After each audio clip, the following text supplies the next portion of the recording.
are the core concepts, what are the core components, and like what will be the SailPoint basics, how IDAM captures SailPoint, and currently what are the technologies which are being booming in the industry. Plus, I will give you some use cases and real world scenarios for the same. And in the end, I have some practice and knowledge assessment prepared as well. Okay. So first of all, you already know that what is identity access and management. It's a framework of policies and technologies. What's main in IDAM is basically it's having the core components like uh, you can say it is having the architecture and comprehensive framework of policies and technologies. Like without IDAM, the organizations cannot implement and manage the digital identities and control their systems. As of now, like previously without IDAM, what was really happening was you have to like go through the manual work and all for all the roles access, for all the email ID creation and everything. But as of with IDAM tools, this has really become less hectic and it's been more automated as of now. So, in the world of uh, information technology, data is everything, data is good, and we have to protect data at any cost. And here comes the cyber security and IDAM tools, where everything is being done in respect to whether that data is safe or not. And to ensure that we have to be prepared that the users are having the right access at the right time. We have to make sure that for example, if I'm a developer in any organization, I should only have the development access in that organization and nothing more or nothing less than that. If I may have more access than that, I may be able to do the data breach. So that is the main concept over this identity tools. I know you may already have heard this before and you may already have learned this before. So it will be a refreshing course for you. And step by step, we will be like pacing up. So let me give you the first example. The first interview question that you will ever get is what is the difference between authorization and authentication? Rafi, by any chance, do you have idea about it? Repeat that again. The difference between authorization and authentication. Authentication is verifying that you are the person that you're saying that you are. So for example, if I show you my driver's license, you look at the driver's license and then you can look at my face and say, okay, that's you, Rafi. I verify. That's called authentication. Whereas authorization is then me saying, okay, now that I've showed you my ID, can I go through the line and get into the boarding area? And you then, verify that, okay, this is Rafi. Here is his boarding pass.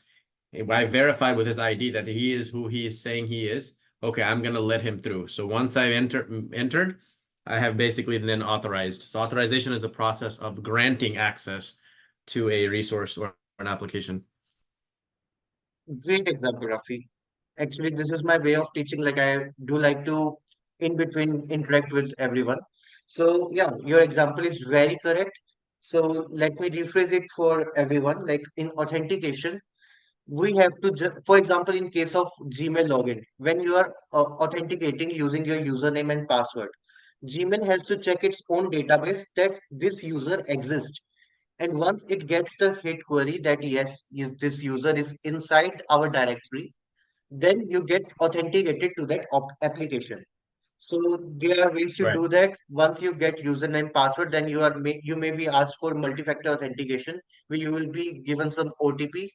So that's the part of authentication. So as of now, most of our identity access and management tools do is they do the multi-factor authentication, and very rare of the tools are currently moving towards the biometric authentication. But it's being rare. So in future, maybe we'll be seeing some better tools with biometric authentication only. But as of now, MFA is being used. And once we are logged in into our Gmail, now we need some access, whether it will be reading the mails, writing mails, composing mails, and sending mails. This is the authorization that we need. This is the access that we need. So that's where it comes the authorization to grant access rights. So that's the second phase of our of any application where the application tells us that these are the rights you have in our application.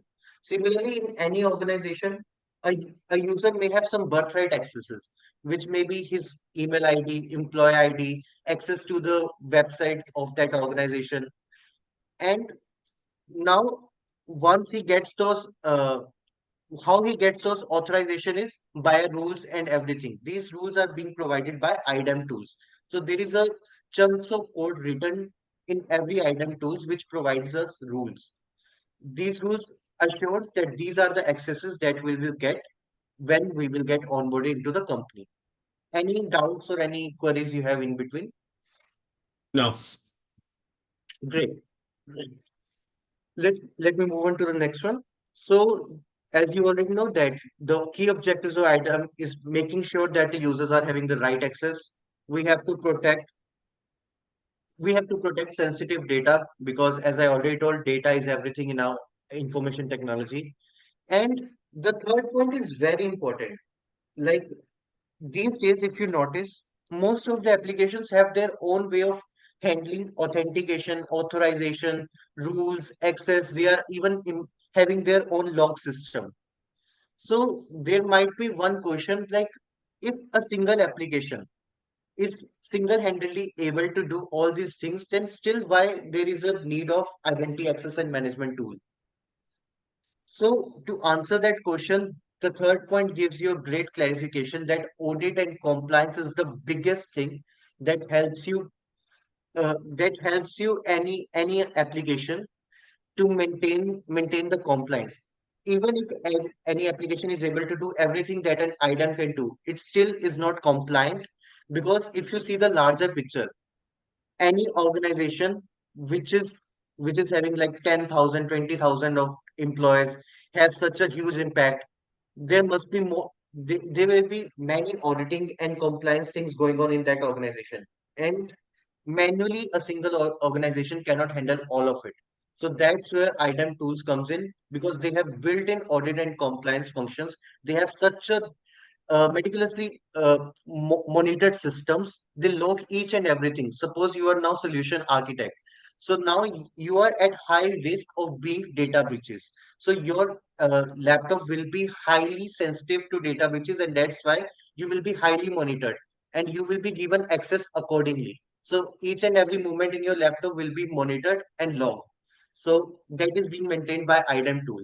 Here also comes one upper thing in this concept, that is PIM-PAM, privileged access management.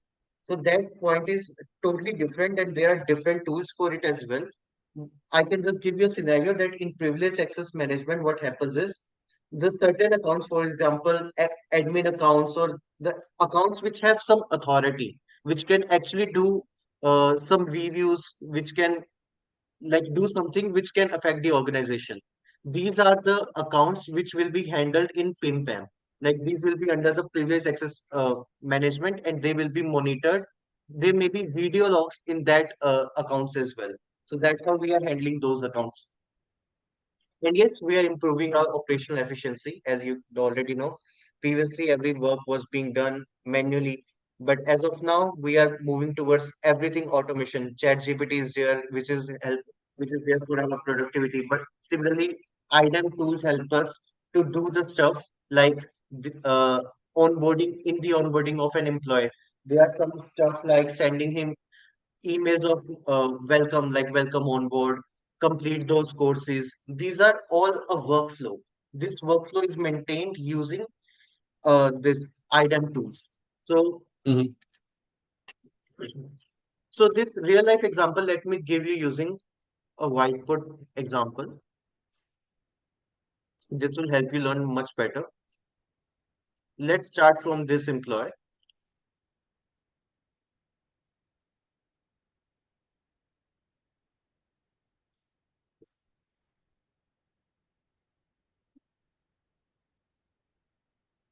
So suppose this is me. I'm an employee.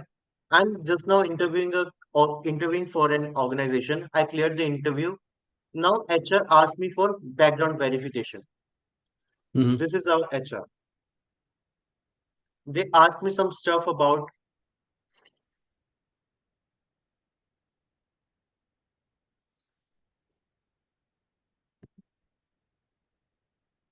they need some data. What their data is: my first name, last name, my mobile number, my identification ID. So these are the stuff that HR is asking from me. There may be much more stuff as well, like my degree, mark sheet, everything and all.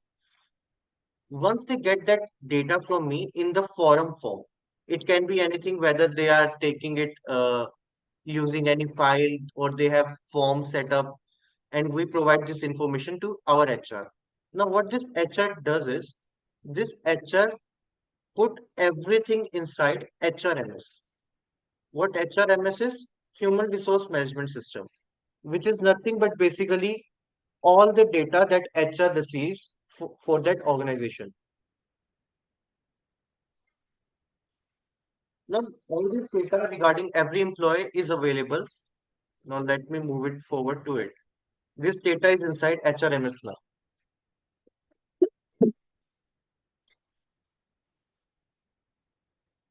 You're asking me a question. I'm sorry. Repeat that again. No, no, I'm not asking question. I was just Oh, okay, cool. so Rafi, now this human resource management is having all the data, but this doesn't make sense. We have data, but we are not able to like change it, manipulate it, or how to use it. We have no idea. And also, we cannot just directly use this data for anything. So that's where IDAM comes into picture. Here comes the IDAM tool. Let it be SailPoint in our case. In the US So we call what it this IAM. We don't say the D. uh okay, you don't say A. I am, you don't say D. Got it, got it, Yeah. got it.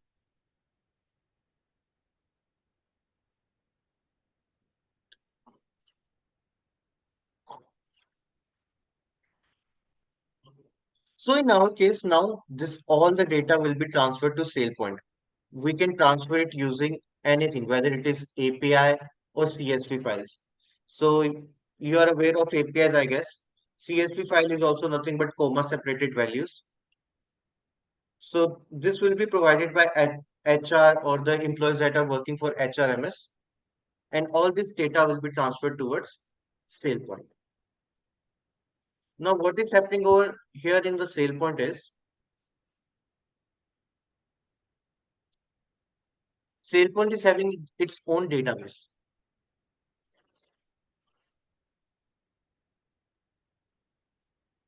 and SailPoint will receive everything from HRMS and store it in inside its database. In SailPoint, we call this database as identity warehouse.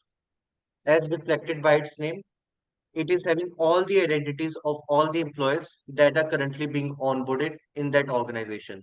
So this identity warehouse is having all the information. Now, the user is being onboarded. That is our main picture. Our whole purpose of doing this is user lifecycle management. What is user lifecycle management? It is joiner, mover, and leaver Lever process. lifecycle management. Yeah, JML. Inside the JML. identity warehouse, identities are stored in something called identity cubes. Identity cubes is a word that is being used on the SailPoint UI. What identity cube is, like all the data about a single employee. It's being an Right. entitlement, like a single entity of that user. Yeah, they're attributes, basically. Okta calls it attributes. All this, yeah, all this information together with some other information like employee ID, his manager ID, his roles, what roles he has, plus his email ID for organization. Together, everything will be termed as identity queue. Right. And in future, I will show that the same inside SailPoint UI as well, what their identity cube is. There's a section for it where you can see all the attributes, all the rules of that employee in that section directly. Mm-hmm. So coming back to SailPoint. Now, what this SailPoint does is it is taking the data from the HRMS, but this data doesn't make sense to SailPoint at all because we have to maintain one unique identifier. Every employee should be having one unique identifier. In our Mm-hmm. case, the unique identifier is usually is email ID or employee ID. Mm-hmm. These are the two basics unique identifiers in any organization. Unique Now identifier for is each individual employee, right? What is the one correct, thing that separates them from everybody else? correct. Basically, it is the primary identification because so just for example, you are having your own identification in US that separates you from everyone other. Mm-hmm. Similarly, in organization, there is one employee ID which is being associated to one employee.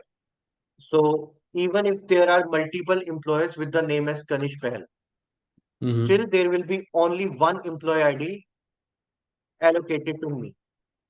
Right. Let it be anything. So that's how we conserve our employees in the identity warehouse. So whenever I will be asked, like as a developer, like I need the ID of Kanish Pahal, I will simply ask, give me his employee ID. Otherwise, I will not be able to get his information because there might be Yeah. many employees named with Kanish Pahal. So there comes one more question, Rafi, that you need to be aware of. Interview may ask you, like when you're onboarding an employee, Mm-hmm. let it be Kanish only. And Mm-hmm. there's already like four people having the same name. Mm-hmm. How will you tackle this while creating email for him? When pe four people have the exact same first and last name, Yes, same first name and last name. how will I create their email addresses? Correct. Well, I will need to include an additional attribute that to be included in the email address. So maybe first name dot middle initial dot last name. Depends on how many unique identifiers or how many what it would really be modes, right? How many times Let does that same thing sure, like sure. if I just do initials of middle name, will that be enough to distinguish? If not, then I will need to spell out the entire middle name, perhaps. That is true in that case, but for some reasons we don't use middle names in email because it makes the criteria for mail a little bit longer because we want emails to be crisp and to the point. So instead Hmm. of using middle names, what we do is we use a counter system. So here is one, you can say not an algorithm, but basically a structure that we follow is whenever we are creating an email ID for any employee, the structure Hmm. is last name plus first name plus counter, if any, at the rate domain name, that is organization name .com. So that's how an email is created, and it is, you can see that it is very easy to read, but behind SailPoint, this is being written as a code. In SailPoint, we use Bean Shell Java to write this code. And this simpler type of codes you need to understand. I will also give you examples. So we will write some rules for it. This is called as a rule. This is not code. This is rule. Like whenever you're onboarding an employer, this is email rule, creating email rule. What is a counter? You never explained that at all. Yeah, yeah, I'm going to explain it as well. So Hmm. how this will work is there is Kanish four times inside our database. Yep. So our code will verify. First, it will take first name and last name together and search it inside database. If our code finds same name, in the very beginning, it's a loop basically. It will keep on searching till it finds a name which similar as Kanish Pahl. Mm-hmm. So in code, what we'll do is we will set counter as 0. So the counter value is 0 as of now. Mm-hmm. Null, 0 or null. Once you Yeah. will get that first name and last name. If you don't get anything, like the database is not having any name as Kanish Mahal, this counter will be 0 and null, and your email will be created as last name plus first name at the rate domainname.com. Counter will be neglected because the value is 0 and null. Okay. You got till now? But if it founds that Kanish exists, then the counter will be increased. Counter gets plus plus gets increased to 1. So now this counter value will be 1. Now it again check if Kanish Pahal exists one more time or not. If it not if Kanish is only 1 there, then this counter will be 1 and the email will be created as pahal.kanish1@gmail.com. If there are multiple names, this counter will keep on increasing, and the last number that is we will get inside that counter will be created as this pahal.kanish4@gmail.com. That's how it will get counter every time. You got the example and scenario? So if there's a bunch of Rafi Chowdhurys, the first one will be rafi.chowdhury.com at gmail.com. Then it will be Hmm, rafi.chowdhury1 at gmail.com. correct, correct. So that's how we will tackle this problem. Now you can I either don't enter think that counter or most you, companies are doing that. I've never seen that yeah, before. They're doing something different actually. What they're doing is they're instead of taking the name and spelling out the first name, last name, and putting 1, 2, 3, 4, 5, and 6, they're actually mhm, creating shortened versions of their names. correct. Like Kanish.val instead of that b.kanish@gmail.com. So this rule is It totally would be like customizable. KNSH or dot BEHL at Correct. domain.com. Like, Correct. So this can differ organization to organization. I just gave you the basic and default formula that we follow, but some mhm. organization may follow instead of counter, reducing the name, alphabets inside that name. So that how we can tackle this. But our main purpose was how we can tackle. But Yeah, there are I don't multiple think I've ways. ever seen any company do the 1, 2, 3, 4 like you're saying. Not in, I mean, I've never seen that before. Yeah, usually they will not do this. They will usually shorten the name or use something else. But uh, Hmm. in in respect of the interview question, that's how I mean you can answer. Instead of counter, you Hmm. can also use any other differentiator like reducing the alphabets and anything. We just need Right. to be clear that first we need to find out that database is having this names, and we need to counter that as well. That instead of counting, then you will be fetching all the names which already exist, and then you need to create Got it. another name which don't identify any of with any of one of them. Got it. So Makes sense. yeah, just a brainstorming question. Moving back to our SailPoint identity warehouse. Now you need to check for this that all this was happened using SailPoint or an IAM tool. Hmm. No manual intervention was there, just a rule was written, and when employee was being onboarded, all of this was handled by IAM only. That's the beauty of this product that most of the manual work is being done. Otherwise, a single employee has to create these email IDs for the employees which are being onboarded.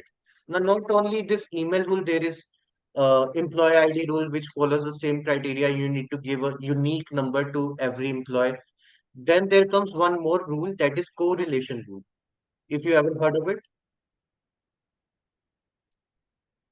so it is, Repeat what you said yeah. before that again. Employee ID. What did you say about that? I didn't understand that either. No, no, I was just saying that this employee ID, it should also be unique identifier. The number Right. should be unique for every employee. So that will be a Right. they will be having their counter in organization. For example, most of them do is B or A followed by the number, which can either be the year it got onboarded or something like that. So there is a Mm-hmm. rule regarding that. Every organization it can be different. In the end, you will get a number as B034562 5. So that's how your employee ID will be created. This all will Mm-hmm. also be handled by IAM, and the code will be written for it. Okay. Similarly, there is one more very famous rule, that is Explain the correlation rule. correlation rule. I'm sorry. Explain the correlation rule one more time. Like I'm still not Yeah, understanding. yeah, I didn't explain it. And Employee ID should be unique. let I me. got that. Hmm.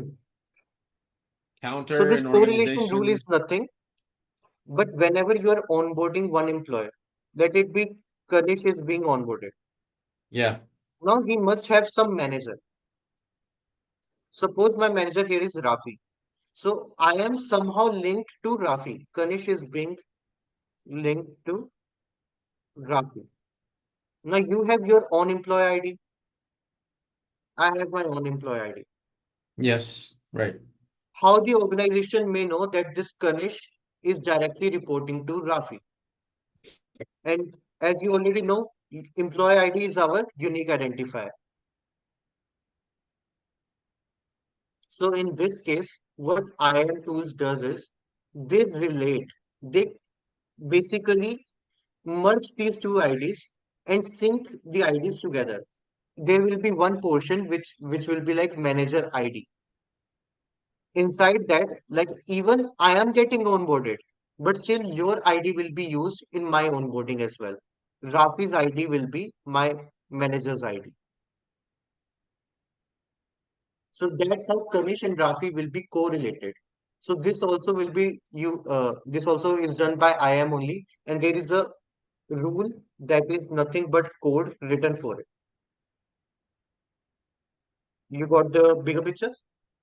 Yeah. Let me come back to this as well. Why we need manager's ID? Because in future, when Kanish is onboarded, he must need some access. Mm-hmm. This is now regarding to project. Let me be very simple right now. For example, Kanish is being onboarded. Now he usually whenever we get onboarded, we get a laptop. So in this case, I just need a laptop. I need it to be replaced or something. Now Kanish needs laptop. He raised a request. Request ID will be generated. It will be generated using our SailPoint only. What will happen? This request will directly go to his manager,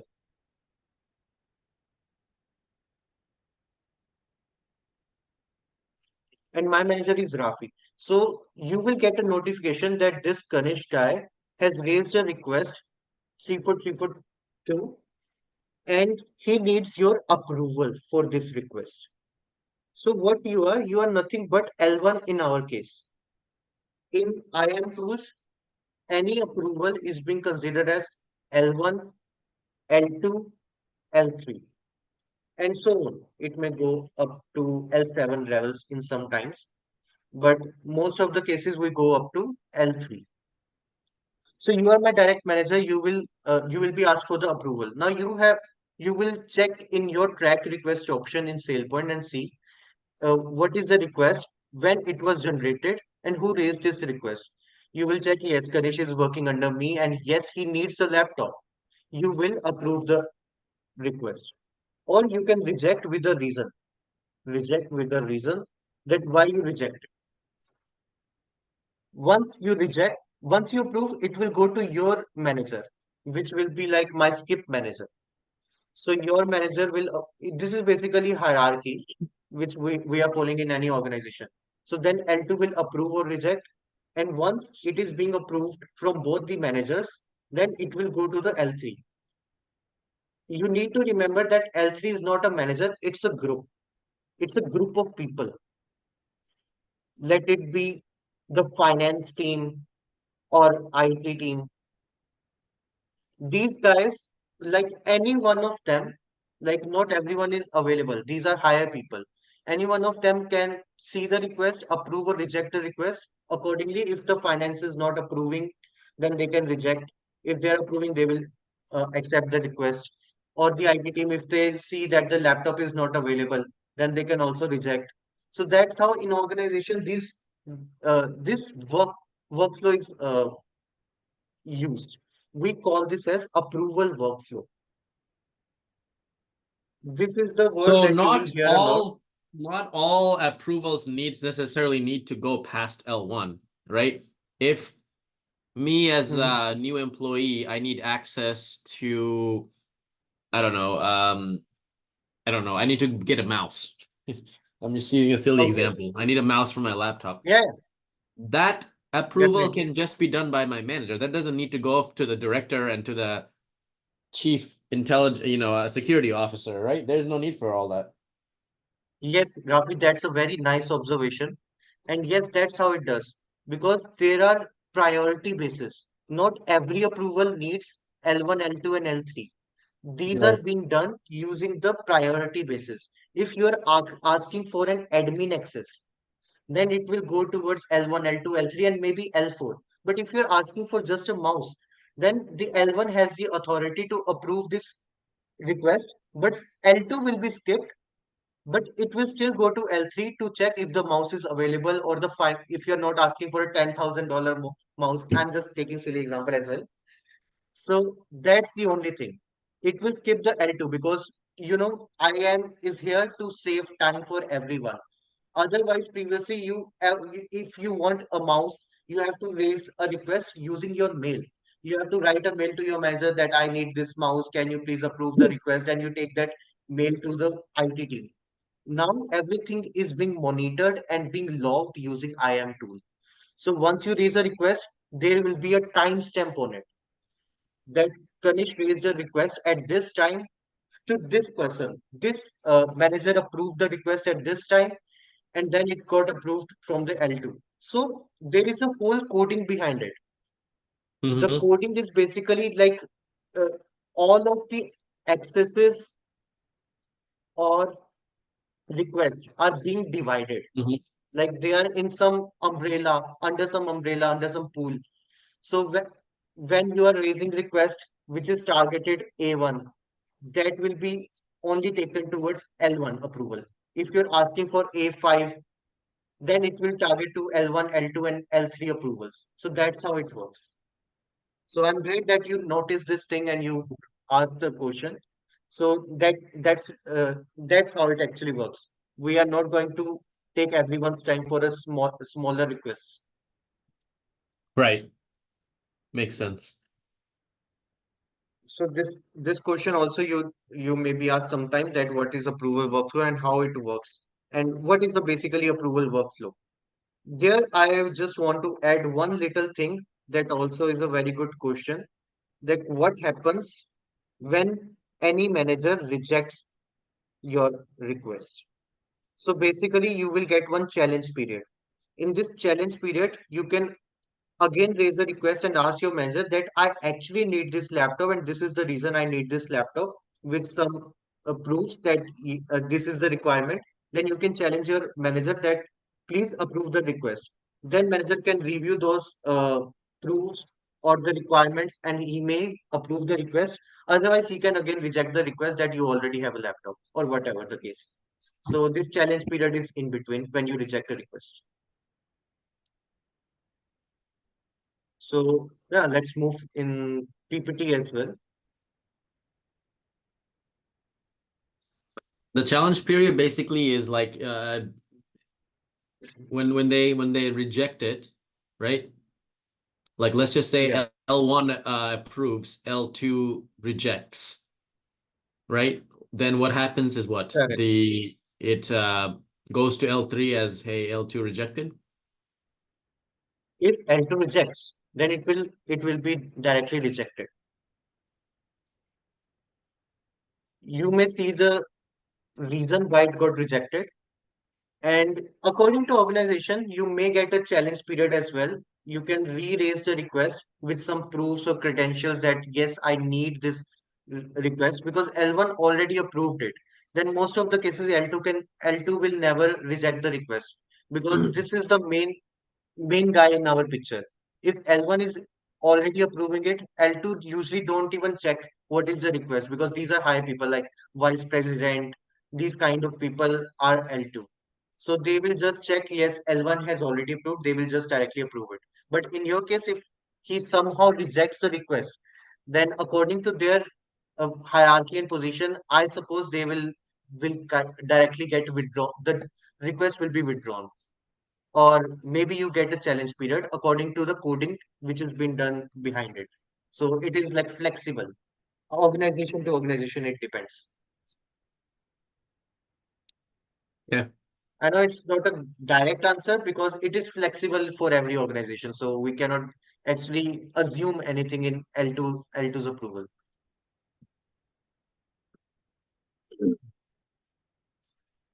Got it. Coming back to, yeah, as we already see that employee onboarding, the automatic email system, that is all being done using IAM tool. And whenever an employee is leaving the organization, it is also being handled by this IAM tool only.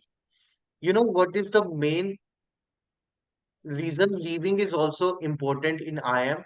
This is the main concern whenever an employee leaves the organization.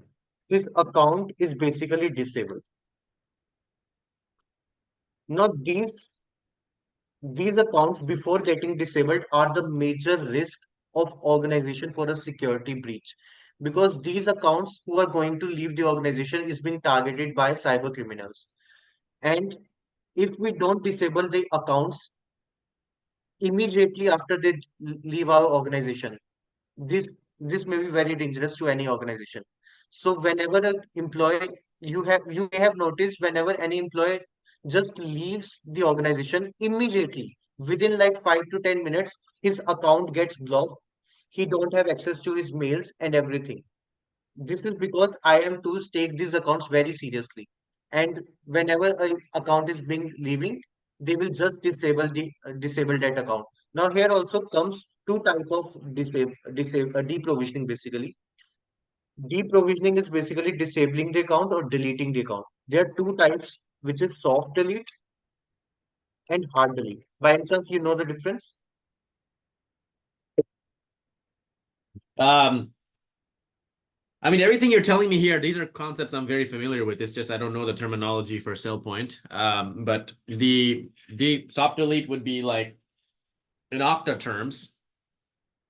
The main concern here that you're talking about, right, is that SailPoint is let's just say it's the lifecycle management tool that we're using, and let's just say we're also using it for identity access management as well, right? Resource management, resource access management. What happens is that let's just say employee leaves and he had, you know, I don't know, collectively he had 50 permissions, right? 50 different tools he had access to. Just because we have deprovisioned him, I guess in SailPoint terminology, you're calling it deleting, right? Just because we've deleted his account in SailPoint, and we have gone to all those, you know, things, and in SailPoint we've marked, hey, disable his access, may not automatically delete their account in those corresponding apps as well. For example, I go into SailPoint and I say, hey, delete my Rafi's account in Salesforce. Well, for a lot of applications, Salesforce will automatically trigger, I guess, an API call to delete that account and forever, right? But in some applications, they don't have that process, so that account may still be sitting there. And as you can imagine, as you pointed out earlier, cyber criminals are basically trying to get those abandoned, I think they're called orphaned accounts. Orphaned accounts, So that's correct. kind of where this concerned, yeah, that's where this is really comes from. So I'm assuming that a soft delete would be you're deprovisioning them, right? Yes, But the disabling or just information, like their deprovisioning. profile details are still contains, but the account has been permanently deprovisioned. Hard delete would be the account has been permanently deleted, meaning like everything is gone. It will never, none of the information can ever be brought back. Correct. Very correct. And let me add in one more thing. Why we are doing soft delete? Because we are in hope that maybe in sometime in future this employee may rejoin our organization. Then we can just directly enable this account and we don't have to go through all the procedure again for any employee, which was a part of our organization. So Right. that's also a feature of soft delete.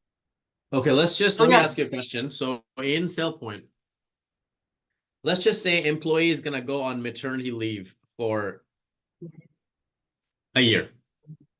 Okay. They're gone for a year, but they're coming back after the year. In that scenario, what is the standard protocol? Are you doing a suspension of their access and all of their apps and everything of their SailPoint account? How does that work? basically it's to leave only. Na? She's not going to leave the organization. So in Mm-hmm. that term, what basically we do is we make it as a dormant account. Like she has all the access. Her account is active, but all the access she has is disabled. That's how we usually follows. This also gets followed when your account is not being logged in for like 90 days or 60 to 90 days. It is also a very good question. So in those cases, we mark those account as dormant account. And what basically does is his account will be active, but all the accesses that account is having will be disabled. You got the point? Yep, makes So sense. same will be followed in this scenario as well, I believe. So yeah, you're pointing out the very correct things. I must appreciate it. Yeah, thanks, man. Now, yeah, this is all the very basic stuff that what are the core components of IDAM, which we already discussed everything, authentication, authorization, single sign-on, user provisioning, deprovisioning, and this role-based access control. So this role-based access control is nothing but the roles that current account is having. We will be giving some set of rules. Set of roles together is called one sing one single entitlement, you can say, Yep. in our case. So this set of rules is basically like the read write access, uh, like every development access, all of these things, UAT access, production deployment access. Together, they will be having one entitlement which will be named under it. So that will be having role-based access control. And audit and compliance, we already know what it is. Does And this also, SailPoint have yeah, can you go back for a second? sure, sure, Does sure. SailPoint have attribute-based access control as part of their offerings? In other words, everyone in Mhm. the company who is part of the marketing group gets access to Google Analytics. So marketing, being part of the marketing group would be an attribute. Well, I guess SailPoint, you're calling it what is the terminology you just used earlier? An identity, what? Like Identity, is it called an QID. attribute? What is it called in SailPoint? Like something about me. What is that called? Yeah, you're telling it right. There is attribute-based control as well in SailPoint. Is SailPoint, So is that basically, word attribute? Is that the word that they're using? Like yes, yes, my ABAC only. RBAC, ABAC, okay, got it. So so attribute-based access control is also part of SailPoint's offerings, correct? correct, correct. It's basically dynamic rules and policy and frameworks which you are like enabling for context-aware access. That like whatever the user is being having resources and action and environment. Like for example, let me give an example. Like you are from US, so that is from US. So you together are having attribute in common. That is your location. So that is also one way of putting it together. That this is an attribute which is being together, which is common in two employees. So that's how they are being fetched in as a single as an attribute that is being common in them. So these dynamic rules, like what they basically do is they avoid you can say role explosion, like using these attributes, like access is generated and revoked dynamically according to these attributes. Like what the time zones that you are working according to them, you will get the access to those applications. So Mm-hmm. meanwhile, me working on Indian time zones, I will be having different attributes than you. So I might get different accesses. There are different policies in US and different policies in India, but the Mm-hmm. organization is same, which is like working in both three countries. So they will be Mm. having different policies according to the different countries. So that's kind of a very simpler reference over here. That's how we Mm. can provide the dynamic roles and everything. That's how Got you it. can put it in. Got it. Okay. Now, yeah, we already know that the identity lifecycle is nothing but onboarding joiner, move. We talked about joiner and lever, but this mover also needs to be talked about.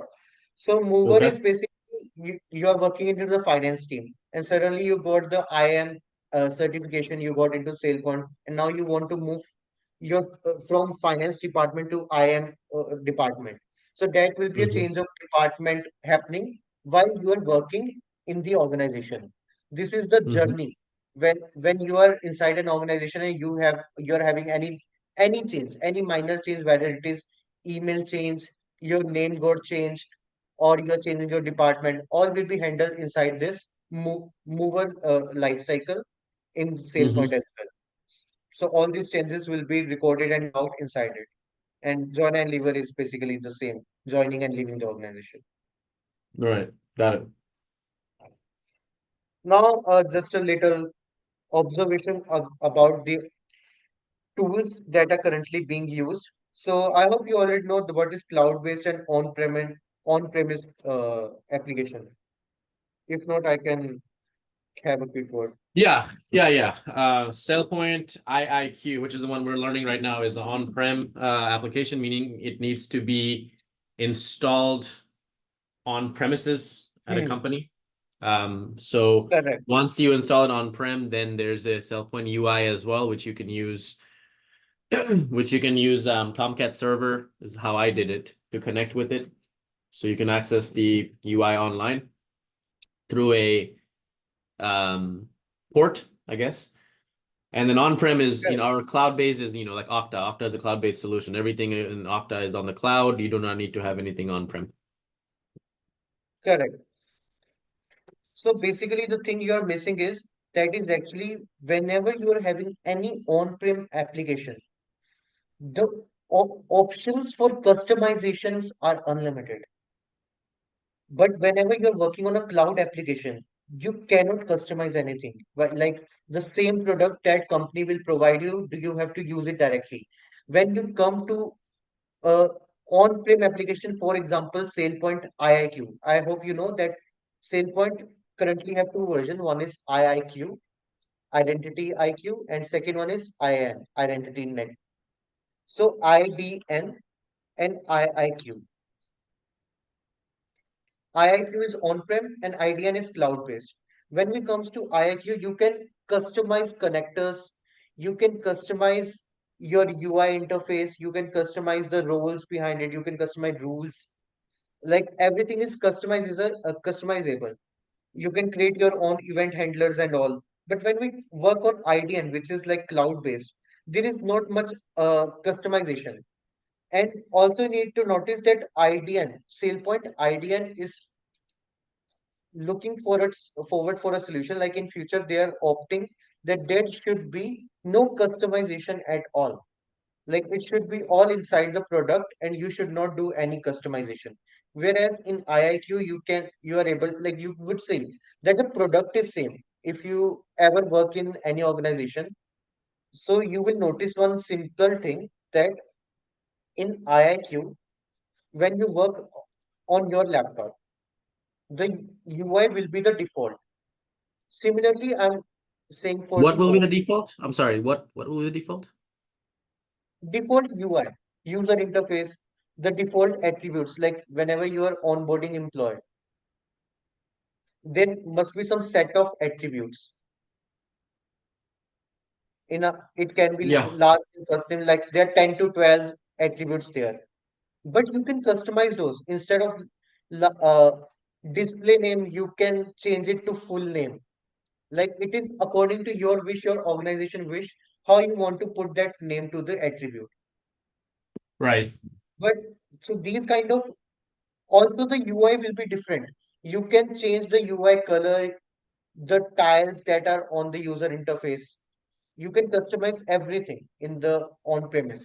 But in cloud, like there is very less or no changes available in the cloud tools. So that is major differences in all of the tools. So SailPoint is providing us on-prem and cloud both. Okta is only cloud native, and OIM is only on-prem as well. Mm, got it. So yeah, the great example of this is here in custom connectors. You can see SailPoint is fully supporting the custom connectors, whereas Okta it is limited. Why so? Because I already explained it that it's cloud-based application. That's why the customization is limited. And similar in Mhm. OIM. And lifecycle is basically the similar target user base you need to check into because as of now, there are multiple IAM tools available in the market. Like there are many startup companies, they have created their own IAM tools for small enterprises. So whenever there is an organization of 50 to 100 people or employees in it, they can go for cheaper IAM tools like which are being created by startups and all. But whenever we're talking about the larger enterprises, we need to make everything like from the certifications, audits, compliance. So that's where SailPoint comes into the picture. So these are being used for the larger enterprises, OIM and SailPoint. And similarly, Okta is also being used in larger enterprises as well, but mid-level enterprises are also using Okta as of now. So the Oracle Identity Manager, it's not a big player uh in the US. Basic, We have so I mean like yes, some people use it, I guess, but the biggest player actually is Ping. Uh Ping thing, Identity. Yeah, Ping Identity, got it. Ping DaVinci. Ping has a bunch of products that are really popular here. I think Okta is all around still maybe the Hmm. most popular. Ping is definitely number two, if not number one even. And then SailPoint is probably next. And then there's also ForgeRock, which was bought by, I think, Okta. We also You're have correct. CyberArk is another one. CyberArk is a different thing. This is where It's not PAM a also comes into the picture. yeah, I think it's more like PAM stuff. But yeah, let me read this chart real quick first for a second. SailPoint is identity governance and compliance, lifecycle management. I understand that. Okta is cloud-based access management. Yeah, SailPoint is more lifecycle management type of stuff and identity governance, whereas Okta is identity and access management, Correct. authorization, um, authentication, that kind of stuff. I get that. Um, I'll skip the Oracle thing because Oracle, I never barely even hear Yeah, about Oracle. that's all right. Um, Actually, I have worked on it, so I do know the basics of that as well. mhm. On-prem cloud, SailPoint is on-prem and could be cloud. Okta is strictly cloud. And then role-based access control, they both provide custom connectors. So when you say custom connectors, you're talking about Hmm. connectors that are we can just grab and do a integration configuration between two applications, like onboarding an application, right? Okta, for example, has the Okta integration network, right? So if you're doing a SAML integration, you can just literally pick from a list of all the different applications people have already onboarded, integrated with Okta. And Okta has put many of those common ones in their Okta integration network. So you can just pick from that and then you don't have to do as much configurations, right? So SailPoint, I'm assuming, also has something like that. But people can You also are create totally their correct. custom connectors for new applications, right? Like I made my own Rafi's website application. Obviously, Okta and SailPoint are not Hmm. going to have some connectors for that. I need to build that connector myself to configure the two, to onboard my application into SailPoint, right? Correct. So Okay. yeah, we have time, so we can definitely talk about connectors. In future, we will have a detailed discussion on connector only. As of now, because you are already aware of connector, so it will be easier for me to explain as well. Sorry, just give me 1 minute. Mm-hmm. Let me put the charger.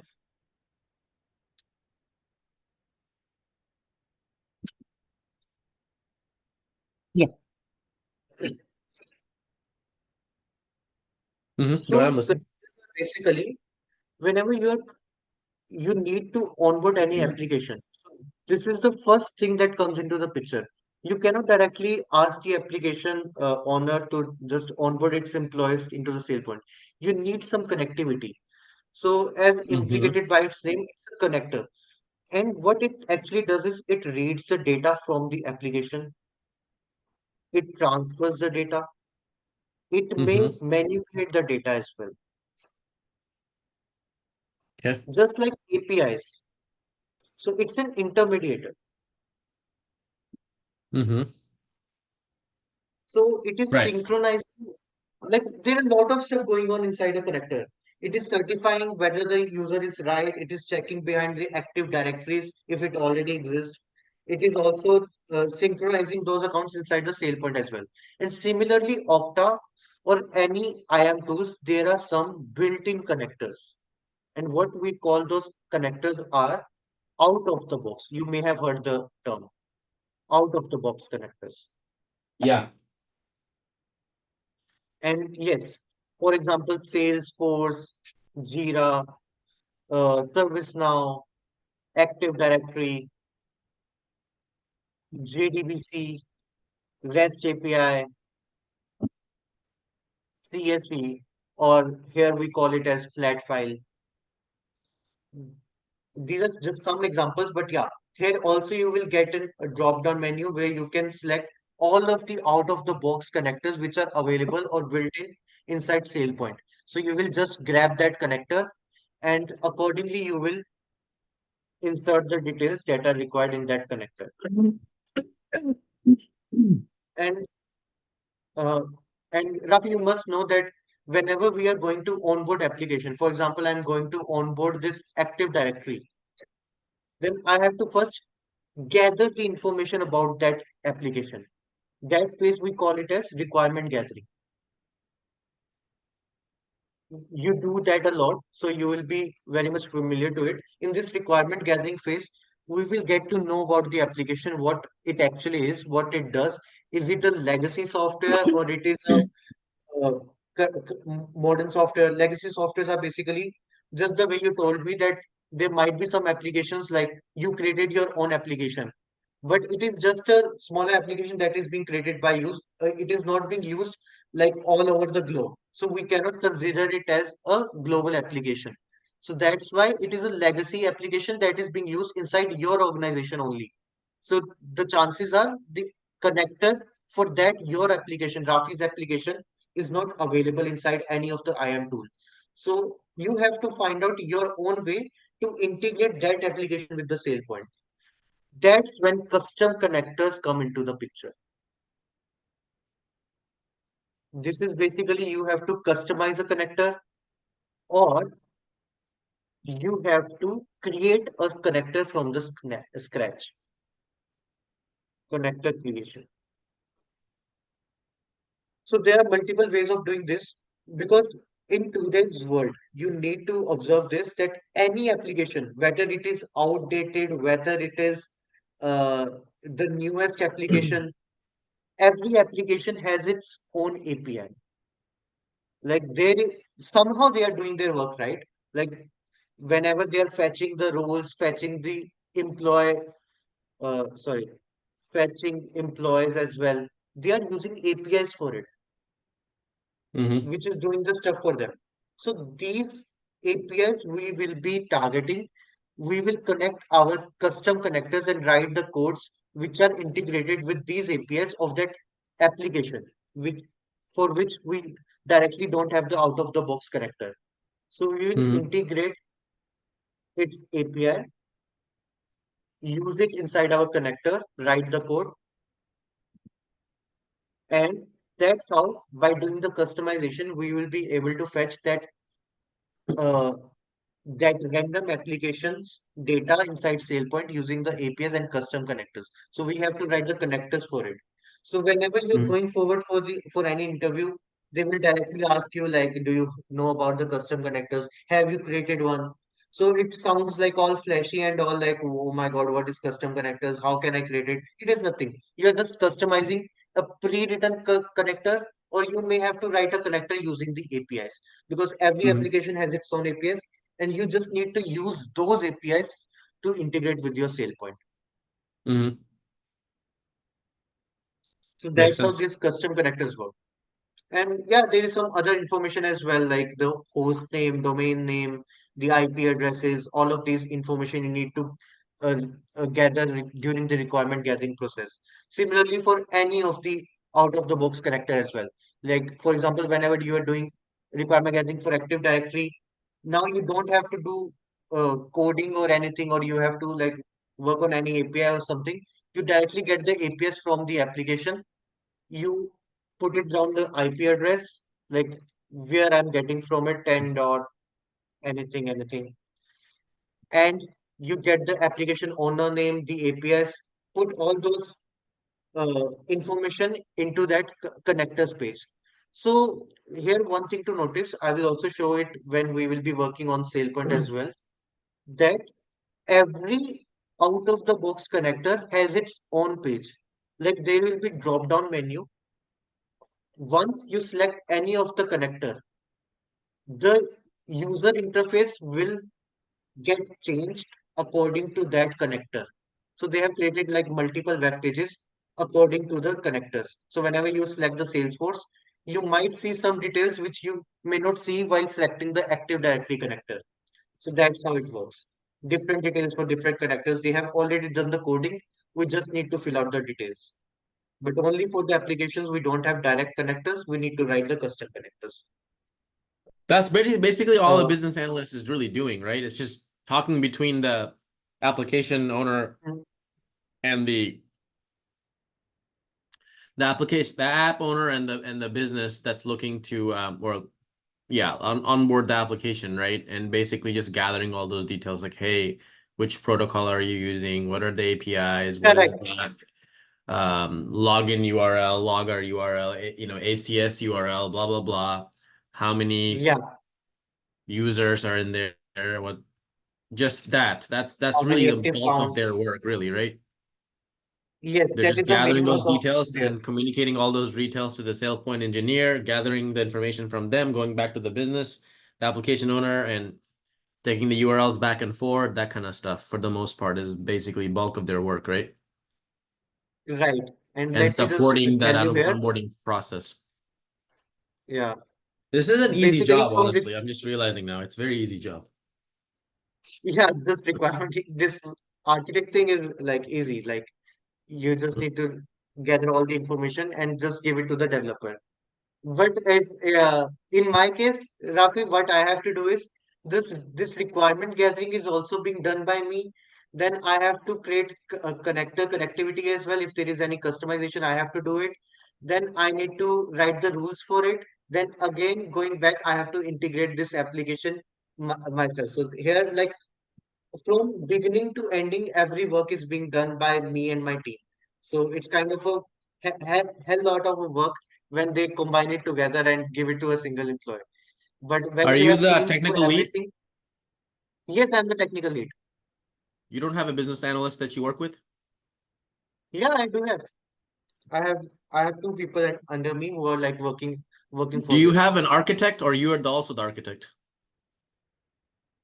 Like basically, I do give the solutions. We don't have a direct role for architect directly, but we have my own general manager who is above me who gives solutions if we fail to achieve it. So she is there to assist us, but most of the cases we are only handling all the applications inside our organization. As of now, in my organization, there are 100 applications, like small little applications for different works. Like I'm working in the telecommunication industry, where they have their own KYC application, finance application, payroll application, this service application, SIM application. So what my work is, I need to integrate one by one. I need to go. to the app owners of that application and integrate that application into our system. So in our case, I'm not onboarding the this modern software which are popular everywhere. I have to use custom connector or template to fetch these applications. Like I'm working on the custom connectors, you can say. So every application is not known to anyone. It is just internal application of our organization. So I have to work with the APIs and integrate it with our IAM tool. That's how like Got it. my journey works. Yeah. So yeah, SailPoint, as you already know, it's currently leading and it's basically being used for managing access and identity corners. In SailPoint, this one thing is very interesting as well. You can automate provisioning. You can write the trigger event triggers like when this happens, trigger this. When this happens, trigger this. You can write those event Mm-hmm. triggers and automate the whole provisioning process. Like for just let me give you an example. Event triggers, what will happen is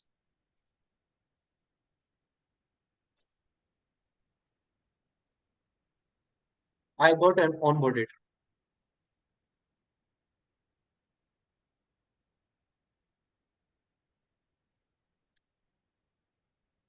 Okay, I got onboarded, and what happens is my first thing should be I should get birthright access.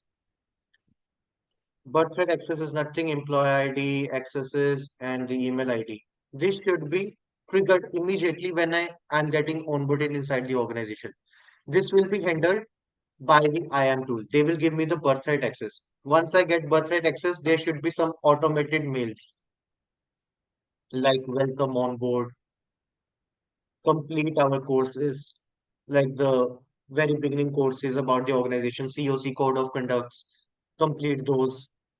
Then moving forward, you will be given some access, your role will be defined, and then you will be given your department. And similarly, in between, if there are any emails, that will be handled. So how this workflow is going is whenever first thing is occurring, then a trigger will be sent and next thing will be ready to be executed.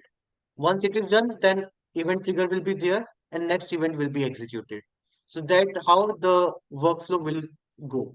And you can customize all of this workflow accordingly. Like you are very flexible. You want that automated mails should go on first, then ID should be generated, or welcome onboard message should be the very first thing employee should see whenever they get into organization. So we call this workflow, but it is actually a event trigger, which is like a written code for doing all this stuff. So you can say that everything is automated. No manual stuff is here. Rafi, have you ever heard about the certifications inside IAM tools? Um, Access certifications. Correct. Yeah, yeah, I have. I can try to explain it to you. So, access certifications is basically kind of almost like audits in some ways, where you basically look at the new people, like for example, every, I don't know, once a month, once every 2 weeks, Hmm. you basically look at all the people and who has access to what, and you verify that. I mean, actually, certifications and auditing are kind of the same, I guess. But anyway, Not you like look to auditing, see, but yeah, it's kind of access review. yeah, This yeah, is a that's actually major the part proper, in yeah, any. word. Access review, right? So what we does is on a quarterly basis or monthly basis or weekly basis, whatever the requirement, there is one certification that is being done. Like in this certification, all of the employees will be scanned.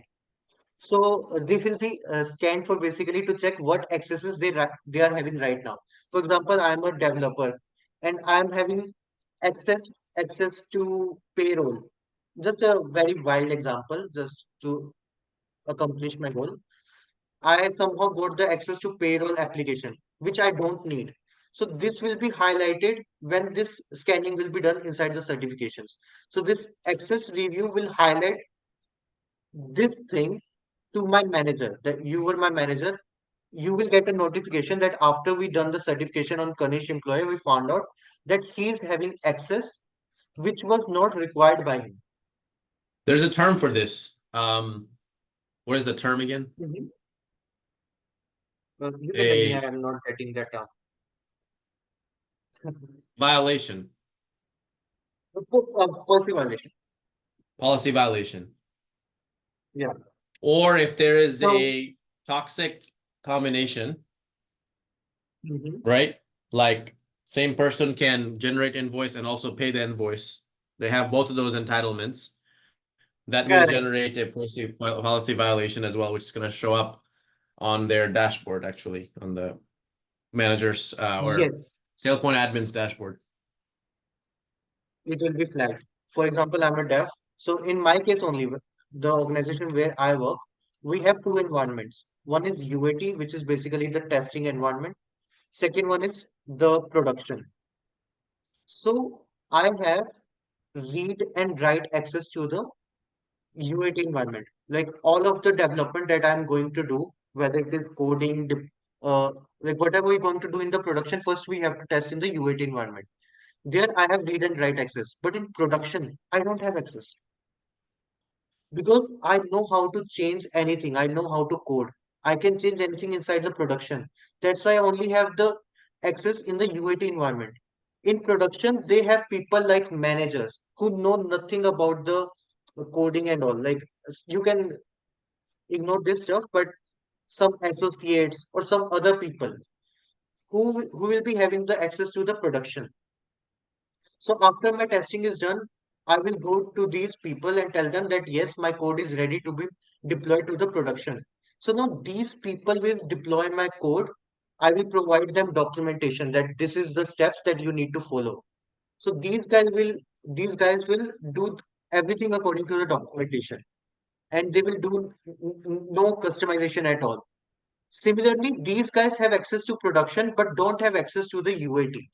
So that's how they maintain this policy violation, that the person is having access to his environment and not to the other one.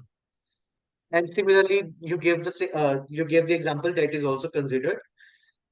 And in every organization, you may see that the person who is having one access will not be having to the second access, because in that way he can just do anything and everything. Yep, So in this makes certification, sense. every monthly or every quarterly, the access reviews will be done, and if any user is having the access which is not required, it will be automatically disabled or it will be highlighted if it's a major concern to their managers, and then re the user's access will be taken, and only the access that is being required by him will be there only. Now there are multiple type of certifications which we will also consider. Like the manager certification is there, application owner certification, entitlements review certification is there. So a lot of certifications options are there. This is also inside the drop-down menu. Also, I need to mention to you as well that in future, what I'm planning to do is we will use this out of the box connectors, at least Active Directory. I will try custom connector if I get time. Otherwise, JDBC and CSV file, using these connectors, we will integrate some applications to SailPoint as well. So there will be whole lot of demos and practical assessments and labs to accomplish all of this. So I will prepare accordingly for that as well. Got it. So policy enforcements are there, and identity and analytics, basically like the identity cubes, identity verification, all of this stuff are the main capabilities of SailPoint. This also we have already captured. Identity now is cloud-based and identity IQ is on-premise. And connector frameworks, we also got very clear that these are the connectors and how it is being working inside SailPoint. Identity warehouse also, I explained it to you that it is a database where all of the identities are being stored. This is basically the source of truth. source of truth. Every Yeah. information that will be fetched from here will be the final information. You can trust this information. And once any application is being onboarded to SailPoint, now that application don't have the right to change any of its DB information. Like for example, now this payroll application is onboarded. Mm-hmm. Now the employee of its, for example, Rafi, you are working inside payroll application, and now you want to change to IAM department. Now you raise a request that yeah, I want to change. But by any chance, your manager just says, yeah, you can, I will change your department. You can just go to the IAM department directly. But after this application is being onboarded, you are not legally allowed to change department without raising a request in IAM tool. So you don't need to write a mail to your manager or anything. You have to raise a request inside SailPoint. And inside the SailPoint, your request will be again go through this approval workflow, L1, L2, L3, and then the same changes will be done inside this identity warehouse. So your Mm-hmm. department will be changed inside this identity warehouse, and then it will get reflected on your payroll application. You cannot Repeat that one just more time. I'm sorry. go. Can you repeat this one more time? Just Sure, sure. explain I this can concept one more begin time. from the beginning. So in payroll application, you need to change your department. So you cannot directly change your information inside this payroll database.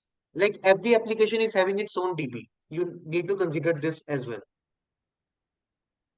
Yeah. So as a developer, as a manager, you have the admin right, you have the access to directly manipulate the information inside your application database. But in our case, now it's illegal. Previously, it was done accordingly. What you Mm-hmm. do is you write a mail to your manager, that I need the change of department. Your manager will approve the request and will ask his developer that this Rafi guy is changing his department, go and change the information inside the DB.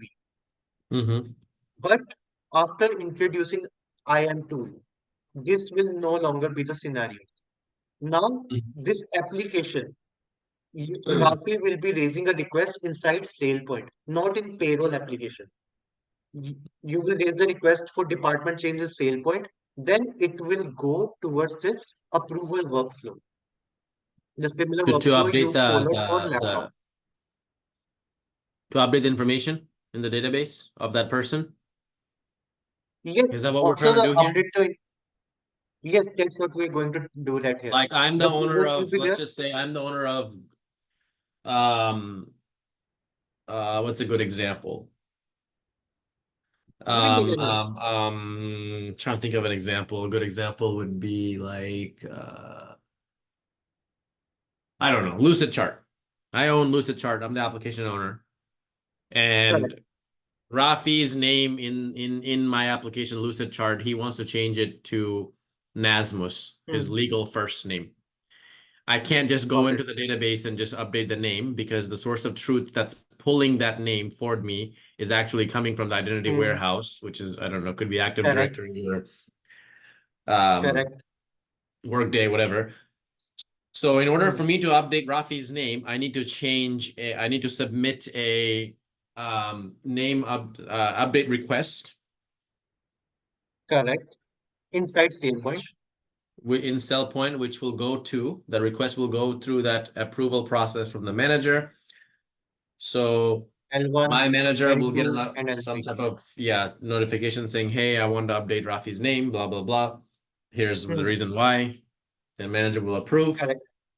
Then Correct. will Rafi's name only get updated in that software, in that application, not in his actual identity warehouse, right? Correct. So now once everything gets approved, this will get updated inside identity warehouse. And once it's get saved inside the identity warehouse, then only it will get synchronized inside the payroll application database. That will Mm-hmm. be the whole procedure because you cannot change anything in your database. before giving heads on or heads up notice to SailPoint. Like what these people do is, like in my organization only, like these people don't know what IAM do. So they know that their application is being integrated with SailPoint. But still they do their manual changes because they have habits of doing this. And then they come to us that Kanish sir, that this is the thing. We have changed the department of that particular employee. Can you please synchronize the same inside your identity warehouse? And we tell them that no, you cannot do this. You have to roll back your changes and first raise a request inside the IAM tool only. Once it gets changed inside the identity warehouse, then only it will be synchronized in your application. You cannot do it manually. This is basically done because in SailPoint, everything will be logged. It will be logged, it will be checked who approved it, who raised it, and what were the accesses that were given. Mm-hmm. So in audit and compliance, it will be reviewed. But in this case, when you were manually doing this, it was just a mail who wrote when approved, when rejected. You don't know, or maybe there is not a proper documentation for it. So that's why it is the legal industry notice that you have to follow these procedures only. Otherwise, your application will be non-compliant. So to make it compliant, you have to follow the same structure only. Yeah. I hope you got the idea. Yeah, makes sense. I got that idea. Great. This is just a connectors, like how it basically integrates it. These are some examples of the out-of-the-box connectors. Active Directory, SAP, Workday, which is Workday is being used as HRMS in most of the organizations. These are the, go And back, go these back, go are back, the go back. applications that, Go back, go back. I'm sorry, go back to the previous slide, 13.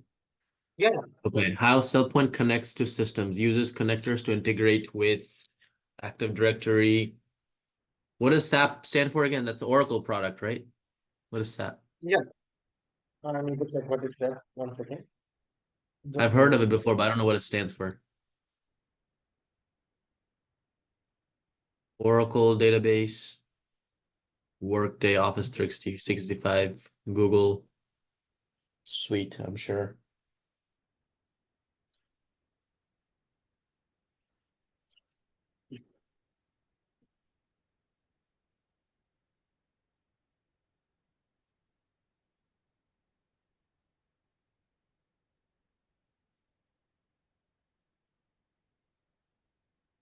So it is also HRMS tool. Basically, it also like aggregates accounts which are available in the HRMS. So just like you have the about Workday, similarly, this is another application for the same. What does SAP stand for? That I have to check. One second, man. Systems, applications, and products. Got it. This is one ERP software, Enterprise and Resource it also Planning. helps us correct to centralize the data, automate workflows. That's the stuff that HRMS does. Mm-hmm. And you will be directly getting a connector out of the box for SailPoint integration. Got it. Okay. So in SailPoint terms, we will be working on identity cubes, entitlements, applications, connectors, rules, policies, and lifecycle events. So in future, when we will have the UI, we start with the UI, we will go in detail with each and every component of the SailPoint in detail. And I will also help you write some rules in SailPoint as well. We will do some, not much coding, but a little bit piece of coding, which through which we can write the rules. Mm-hmm.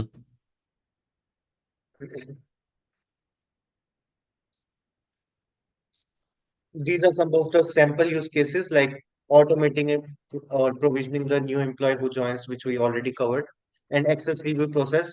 So can you help me what access review is and when it is being used?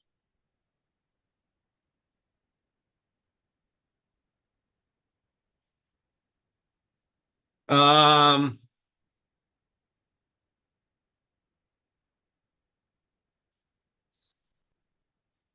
one second. Basically, the certification process.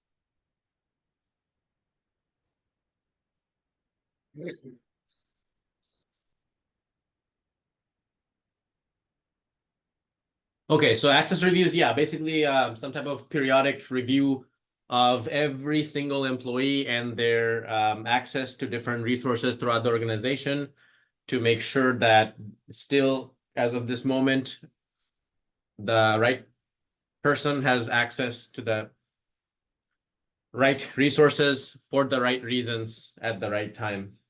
And that's it. Correct. And basically Yes. trying to find any type of access that they shouldn't have, and also access that is I think it's called segregation of duties, right? Yes, execution of Like duties. We you will shouldn't cover really that. have toxic combinations of application permissions. I should not be able to you know, request a a request for a mouse to get a mouse and also approve that same request to get that mouse. Correct. So, Rafi, till now, one second. So, as I already told you, like I will be targeting in this whole course whenever we get the chance.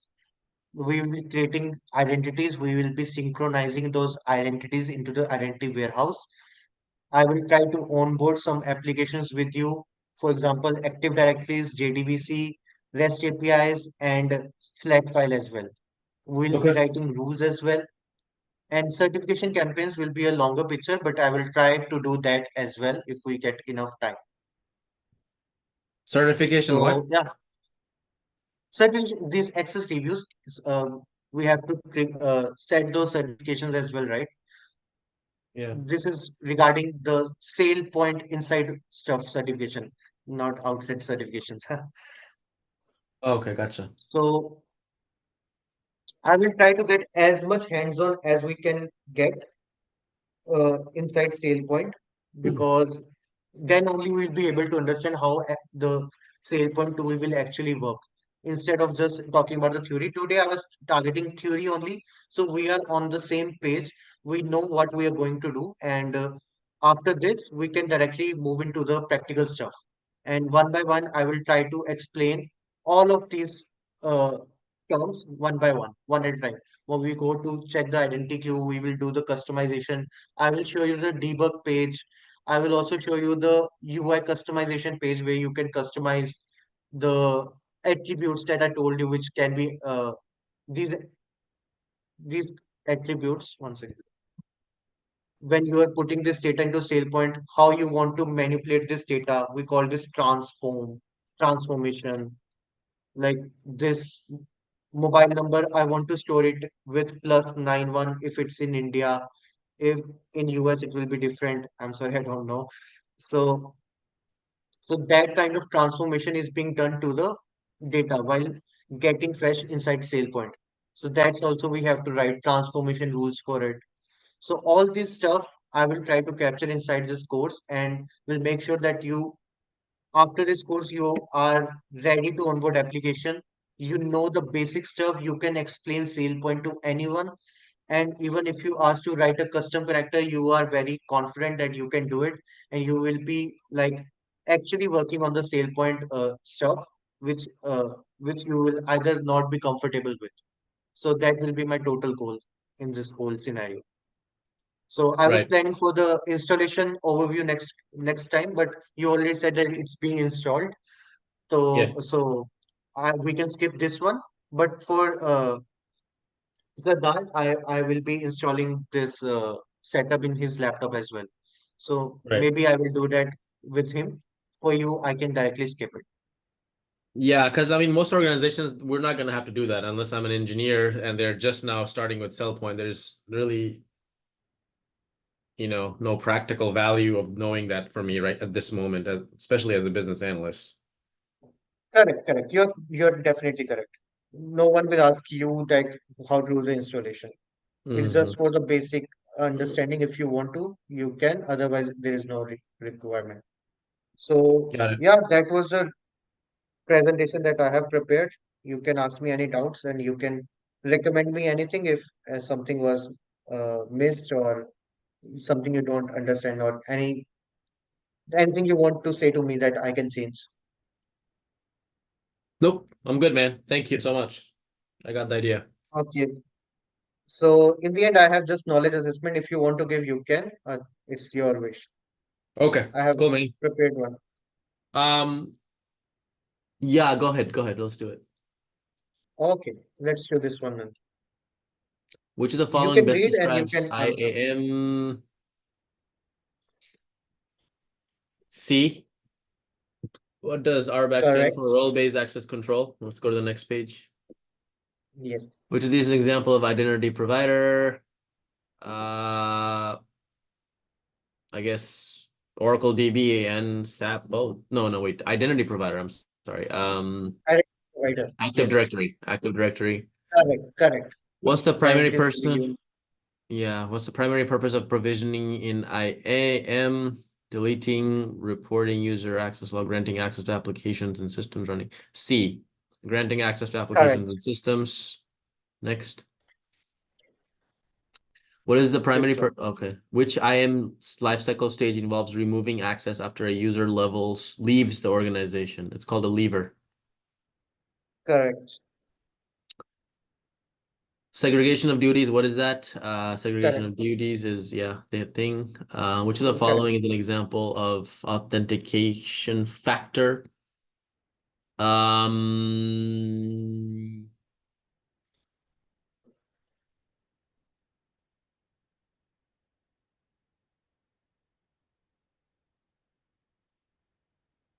they're both. Password and username are both authentication factors. Yeah, in our case, the factor will be only password. Something you have to provide, right? Something that Yes, you something you know, have to provide. knowledge that you Correct. have. Okay, got Yes. it. Which tool is not primarily used for identity governance?